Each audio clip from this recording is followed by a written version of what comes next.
আজকে তো সানডে, সবাই বাড়িতে আছে। আজকে আমরা এখন খেতে বসছি সবাই একসাথে, নাহলে তো আমরা সবাই বাইরেই থাকে, আমরা দুজন খাই সব সময়। দেখো আজকে কী বানিয়েছি, যায় আজকে ঢেঁকি শাক বানিয়েছি, বেগুন দিয়ে ঢেঁকি শাক। আর এইটা বানিয়েছি চিতল মাছের চচ্চড়ি বানিয়েছি চিতল মাছের। আর এইটা হচ্ছে ও চিতল মাছ খাবে না, তো মাছ খাবে না, সেই জন্য চিংড়ি মাছ বানিয়েছি, আলু দিয়ে চিংড়ি মাছ। এই আমাদের মেনু। আর আজকে বেশি কিছু করিনি, হালকা আজকে খাওয়া করেছি, মাছ আর শাক করেছি, ব্যাস।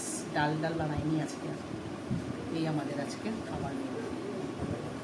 তোমাদের তো আশা করি সবার খাওয়া হয়ে গেছে, এখন আমরা খেতে বসি, ঠিক আছে? আবার দেখা হবে রাত। এই যে আমি খেতে বসলাম আমরা এখন। আজকে দেখো আজকে কি বিশেষ কিছু করিনি, ডাল আলু সেদ্ধ, ডিম সেদ্ধ,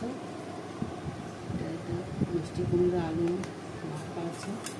এটা হচ্ছে চাল কুমড়ো দিয়ে সর্ষে বাটা ধনে পাতা দিয়ে চচ্চড়ি হয়েছে। মাছের তরকারি আছে। আর আমি ডালিয়া খাবো, ভাত খাবো না আজকে। সবাইকে